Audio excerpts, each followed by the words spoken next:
ఇవాల్టి వీడియోలో మనం రెండు విషయాలు డిస్కస్ చేద్దామండి. ఒకటి, మీరు ఏదైనా ఒక స్టాక్ కొందాం అనుకుంటున్నారు. ఫర్ ఎగ్జాంపుల్ ఆ స్టాక్ 200 రూపీస్ దగ్గర ట్రేడ్ అవుతుంది.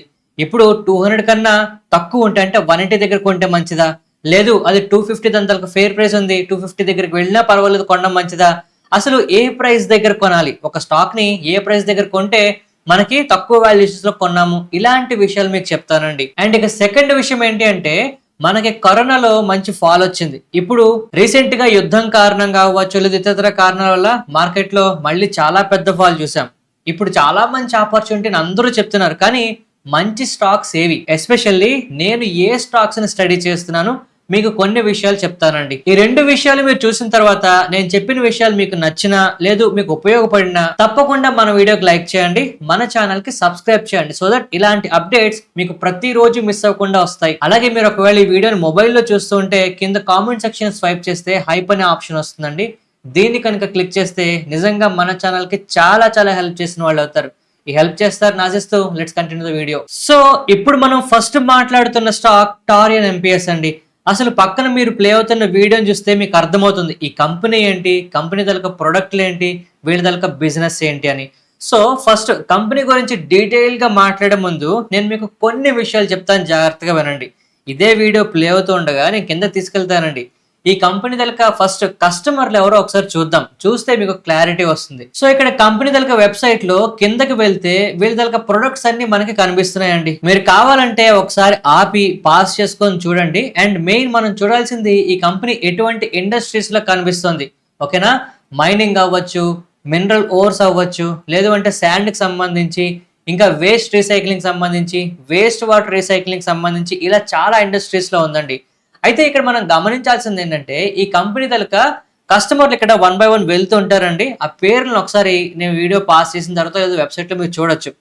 ఇక్కడ కనిపించే పేర్లు చూస్తే ఇన్ని కంపెనీస్ కి వీళ్ళు సప్లై చేస్తున్నారా, వీళ్ళకి ఎంత బిజినెస్ ఉందా అనిపిస్తుంది. కంపెనీ మాత్రం కేవలం 250 కోట్లు కూడా లేదండి, చాలా చిన్న కంపెనీ ఇది. కాకపోతే ఈ కంపెనీ గురించి నేను ఎందుకు స్టడీ చేస్తాను ఇప్పుడు మాట్లాడతాను. సో ఇప్పుడు మనం మాట్లాడుతున్న కంపెనీ 241 రూపాయల దగ్గర అయితే ట్రేడ్ అవుతుందండి. కంపెనీ వాళ్ళకి పిఈ కేవలం 23 మాత్రమే కనిపిస్తుంది. సో ఇందాక నేను చెప్పాను కదండి, ఈ 240 దగ్గర కొనడం కరెక్టా, లేదు ఇది ఇంకా కింద పడితే కొనొచ్చా, లేదు ఏ ప్రైస్ లో కొంటే మంచిది, ఇది నెక్స్ట్ స్టాక్ గురించి మాట్లాడుతూ చెప్తాను. ఫస్ట్ ఈ కంపెనీ గురించి మనకి తెలియాల్సిన విషయం ఏంటి అంటే, వీళ్ళు నెక్స్ట్ 40% CAGR తో నెక్స్ట్ మేము గ్రోత్ అవుతాము అని చెప్తున్నారండి. అండ్ మోస్ట్ ఇంపార్టెంట్లీ వీళ్ళ దగ్గర రెవెన్యూస్ ఇప్పుడు ఎంత ఉన్నాయో ఒకసారి చూడండి. ఇంచుమించుగా ఇయర్లీ కనుక చూసుకుంటే 30 కోట్ల దగ్గరగా కనిపిస్తుందండి. ఓవరాల్ గా ఇయర్ వైజ్ చూసుకుంటే రీసెంట్ టైమ్స్ లో కాస్త బాగానే పెరిగాయి, 70 కోట్ల దగ్గర కనిపిస్తున్నాయి. కానీ వీళ్ళకి 300 కోట్ల రెవెన్యూ స్థాయికి వెళ్లే వరకు కూడా మాకు క్యాపెక్స్ చేయాల్సిన అవసరం లేదంటున్నారు. అండ్ వీళ్ళ దగ్గర ఎగ్జిస్టింగ్ కెపాసిటీ 30-40% మాత్రమే కనిపిస్తుంది. సో నెక్స్ట్ కెపాసిటీ యూటిలైజేషన్ ఇంకా పెరిగినా కూడా కంపెనీకి రెవెన్యూ పెరుగుతుంది, క్యాపెక్స్ అవసరం లేదు. అంటే చిన్న కంపెనీకి ఇంకా పొటెన్షియల్ ఉంది అని అర్థం చేసుకోవచ్చు. మోస్ట్ ఇంపార్టెంట్లీ ఈ కంపెనీ దగ్గర క్యాష్ ఫ్లోస్ గమనించండి. నెట్ క్యాష్ ఫ్లోస్ మనకి కాస్త పాజిటివ్ గా మారుతున్నాయి. And at the same time balance sheet కనుక మనం చూసామనుకోండి, బ్యాలెన్స్ షీట్ లో ఫిక్స్డ్ అసెట్స్ గమనించండి మనకి నెమ్మదిగా పెరుగుతున్నాయండి. రిజర్వ్స్ గమనించారా, ఇవి చాలా స్పీడ్ గా కూడా పెరుగుతున్నాయి, ఇవి కాస్త పాజిటివ్ విషయమే. అండ్ రేషియోస్ విషయంలో ఇక్కడ డేస్ పేబుల్ అవ్వచ్చు, క్యాష్ కన్వర్షన్ సైకిల్ అవ్వచ్చు, ఇవన్నీ కూడా రీసెంట్ టైమ్స్ లో మనకి ఇంప్రూవ్ అవుతున్నాయి. ఈ ROCE గమనించండి ఎంత స్పీడ్ గా ఇంప్రూవ్ అవుతుందో.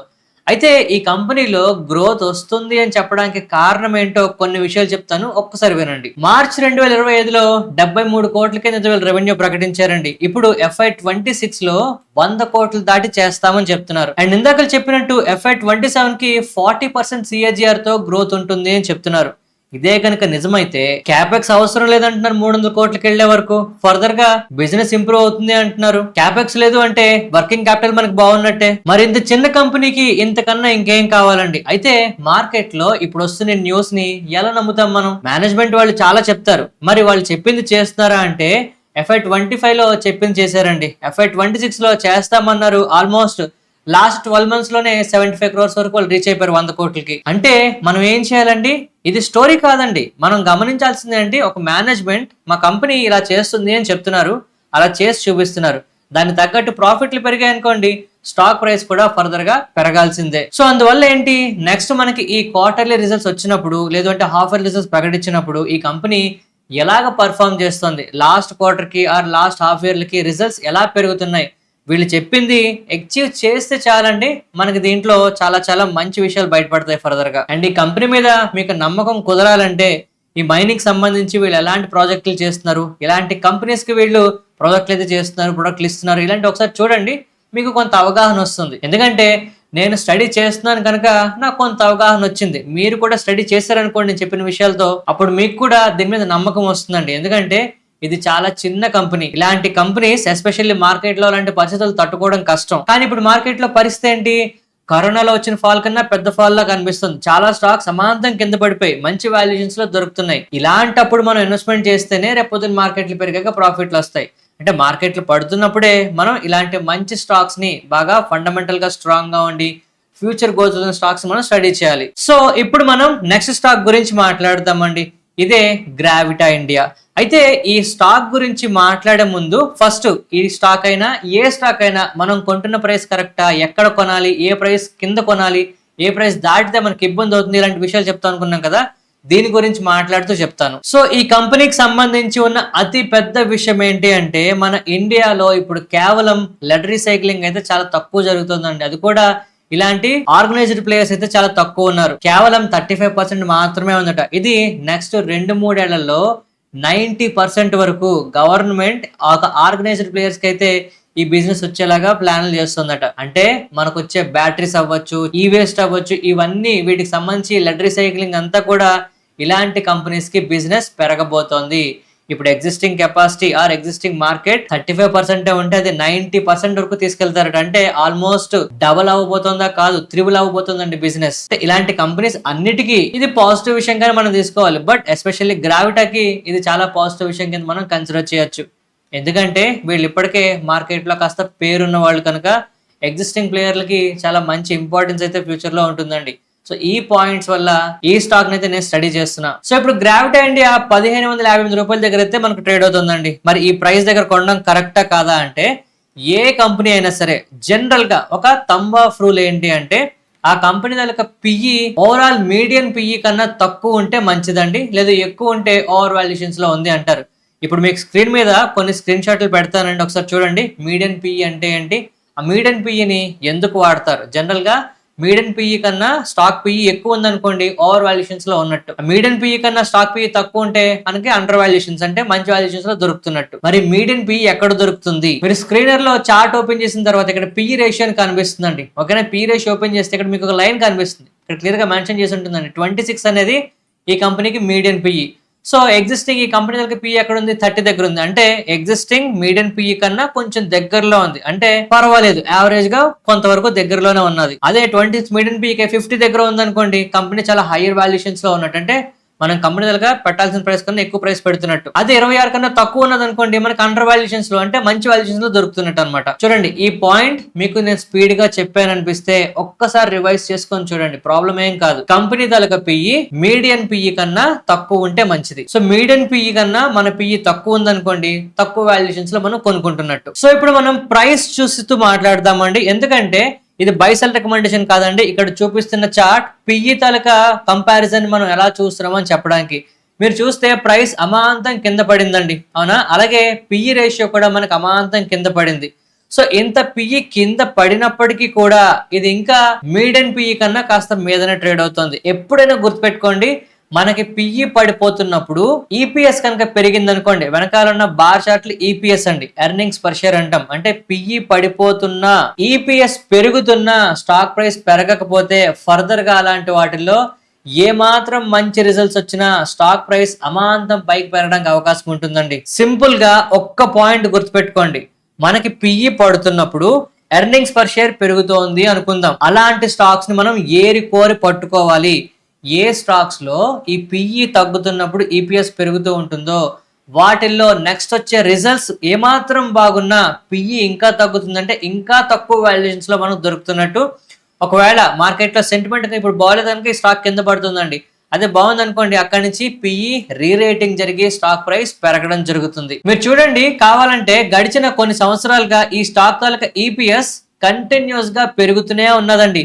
జనరల్ గా ఈపీఎస్ పెరిగితే స్టాక్ ప్రైస్ పెరగాలి, కానీ మార్కెట్ లో పరిస్థితుల వల్ల సెంటిమెంట్ బాగోలేకపోవడం వల్ల ఈ స్టాక్ ప్రైస్ కింద పడుతోంది. సో ఈపీఎస్ పెరుగుతోంది, పిఈ తగ్గుతోంది. అండ్ నెక్స్ట్ వచ్చే రిజల్ట్స్ లో మనకి మంచి రిజల్ట్స్ వచ్చాయి అనుకోండి, సెంటిమెంట్ కంపల్సరీగా మారి ఈపీఎస్ పెరగడంతో పాటు మనకి పిఈ రీరేటింగ్ కూడా జరుగుతుంది, స్టాక్ ప్రైస్ లో గ్రోత్ వస్తుందండి. సో ఇప్పుడు నేను చెప్తున్నది స్టోరీ కాదు. చాలా మంది ఏంటి అంటే ఏదో ఒక న్యూస్ వచ్చిందనో లేదు కంపెనీ ఇలా జరిగిపోతుందనో చెప్పి మాట్లాడుతుంటారండి. మనం ప్యూర్ ఫ్యాక్ట్స్ మీద మాట్లాడుతున్నాం, ప్రతిదీ విత్ క్యాలిక్యులేషన్స్ తో మనం చూడొచ్చు. సో ఈ వీడియోలో ఇంతవరకు మనం 2 పాయింట్స్ క్లియర్ గా డిస్కస్ చేసుకున్నామండి. ఒకటి, మనం కొంటున్న ప్రైస్ కరెక్టా కాదా అంటే ఎలా చెప్తామండి, మీడియన్ పిఈని మనం తీసుకుంటాం. Existing stock PE median PE కన్నా తక్కువ ఉంటే మనం అండర్ వాల్యుయేషన్స్ లో కొనుక్కుంటున్నట్టే. ఎస్పెషల్లీ అలాంటి స్టాకుల్లో కూడా ఏ స్టాక్ వాళ్ళకి పిఈ పడుతున్నప్పుడు ఈపీఎస్ పెరుగుతోంది అనుకోండి, అలాంటి వాటిల్లో ఫర్దర్ గా మనకి ఎర్నింగ్స్ పర్ షేర్ ఇంకా పెరిగితే స్టాక్ లో రీరేటింగ్ కంపల్సరీగా జరుగుతుందండి. ఈ 2 పాయింట్లు గుర్తుపెట్టుకుంటే మనం ఫండమెంటల్ గా స్ట్రాంగ్ గా ఉన్న స్టాక్సే కాదండి, మల్టీ బ్యాగర్స్ కూడా మనం పట్టుకోవడానికి చాలా మంచి అవకాశంగా ఒక ఫార్ములా కింద దీన్ని మనం కన్సిడర్ చేయొచ్చు. అండ్ ఇప్పుడు కనిపిస్తున్న ఈ చార్ట్ మీద నేమ్స్ కానీ లేదంటే స్టాక్స్ కానీ బైస్ అండ్ రికమెండేషన్స్ కాదు, వీటిని నేను స్టడీ చేస్తున్నా. ఎందుకు స్టడీ చేస్తున్నా, వీటిల్లో ఏ పాయింట్స్ బాగున్నాయి, ఇలాంటివి మీకు చెప్పడానికి వీడియో ప్రధాన ఉద్దేశం అండి. ఓకేనా? సో నెక్స్ట్ నేను స్టడీ చేస్తున్న స్టాక్ ఏది అంటే టైమ్ టెక్నోప్లాస్ట్ అండి. దీని గురించి మనం చాలా సార్లు మాట్లాడుకున్నాం, ఇప్పటికీ మళ్ళీ చెప్తున్నానండి. హైడ్రోజన్ సిలిండర్స్ సంబంధించి వీటికి వస్తున్న ప్రాజెక్టులు అవ్వచ్చు, న్యూస్లు అవ్వచ్చు, చాలా హల్చల్ చేస్తున్నాయి. అయితే ఫస్ట్ మనం దీంట్లో ఇన్వెస్టర్స్ ఎలాగున్నారో ఒకసారి చూడాలండి. ఈ కంపెనీలో రీసెంట్ గా ప్రమోటర్లు వాటాలు తగ్గించుకున్నారు. మనందరికీ కారణం తెలుసు, ఫండ్ రైజింగ్ కోసం చూస్తున్నారు. సో ఎఫ్ఐఎస్ వాటాలు పెంచుకుంటున్నారండి, డిఐఎస్ వాటాలు పెంచుకుంటున్నారు, రిటైల్ ఇన్వెస్టర్లే ఇందులో వాటాలు తగ్గించుకుంటున్నారు. ఇది ఒక విధంగా మంచి విషయమే. అండ్ ఇక్కడ అన్నిటికన్నా పెద్ద పాయింట్ ఏంటి అంటే కంపెనీ యొక్క ఆర్ఓసి గమనించండి, రిటర్న్ ఆన్ క్యాపిటల్ ఎంప్లాయిడ్ ఎంత బాగా పెరుగుతుందో చూడండి, కన్సిస్టెంట్ గా ఉన్నది. అండ్ గడిచిన 3 సంవత్సరాల్లో ఈ కంపెనీ యొక్క చాలా రేషియో పారామీటర్స్ మనకి ఇంప్రూవ్ అవుతున్నట్టు కనిపిస్తున్నాయండి. అయితే కొన్ని ఇబ్బందులు ఉన్నా కూడా మనకు ఓవరాల్ గా మార్కెట్ లో పరిస్థితులను దృష్టిలో ఉంచుకొని చూడాలి. సో ఈ కంపెనీ కూడా అటు క్యాష్ ఫ్లో విషయంలో కానీ చూడండి, ఇంత చిన్న కంపెనీ క్యాష్ ఫ్లోస్ ఎంత బాగా మెయింటైన్ చేస్తుందో. పాజిటివ్ క్యాష్ ఫ్లోస్ అంటే చాలా ఆషామాషి విషయం కాదు అది. అండ్ కంపెనీ దగ్గర అప్పులు గ్రాడ్యువల్ గా తగ్గుతున్నాయండి, అప్పులు ఇంకా తగ్గిస్తాము అని చెప్తున్నారు. అంటే ఫర్దర్ గా ప్రాఫిట్లు చాలా ఎక్కువ అవుతాయి దీనివల్ల. అండ్ కంపెనీ దగ్గర నెట్ ప్రాఫిట్స్ కూడా మనకి కన్సిస్టెంట్ గా ఇక్కడ పెరుగుతున్నాయండి. ఆపరేటింగ్ ప్రాఫిట్ మార్జిన్స్ అవ్వచ్చు, ఇవన్నీ కూడా మనకి స్టేబుల్ గా ఉంటూ కాస్త ఫండమెంటల్ గా స్ట్రాంగ్ గా ఉన్న స్టాక్ ఇది. అయితే ఈ కంపెనీకి సంబంధించి మేజర్ ట్రిగ్గర్స్ ఏంటి అంటే ఫర్దర్ గా కంపెనీకి రాబోతున్న ఆర్డర్ కి సంబంధించి విషయాలు అవ్వచ్చు, లేదు కంపెనీ ఫ్యూచర్ లో ప్రాజెక్టుల కోసం చేస్తున్న ఎక్స్పాన్షన్ ప్లాన్స్ అవ్వచ్చు, ఈ కంపెనీకి సిలిండర్ కి సంబంధించి వస్తున్న న్యూస్, వీళ్ళకైతే ఒక పేటెంట్ అయితే ఉందండి హైడ్రోజన్ సిలిండర్స్ కోసం. ఇవన్నీ కూడా మంచి బజ్ క్రియేట్ చేస్తున్న విషయాలు. సో ఫండమెంటల్ గా స్ట్రాంగ్ గా ఉండి లో పీఈలో దొరుకుతున్న స్టాక్ అండి మనకిది. ఖచ్చితంగా దీన్ని మనం స్టడీ చేయాలి. సో ఈ వీడియోలో మనం డిస్కస్ చేస్తున్న కంపెనీస్ అవ్వచ్చు, మనం మాట్లాడుకున్న పాయింట్స్ అవ్వచ్చు, అండ్ కంపెనీకి సంబంధించి డీటెయిల్స్ అవ్వచ్చు, ఇవి మీకు ఉపయోగపడతాయి అనిపించిన నచ్చిన మన వీడియోకి ఒక లైక్ చేయండి, మన ఛానల్ కి సబ్స్క్రైబ్ చేయండి. ఈ హెల్ప్ చేస్తారని ఆశిస్తూ మరొక మంచి వీడియోతో కలుద్దామండి. ధన్యవాదాలు.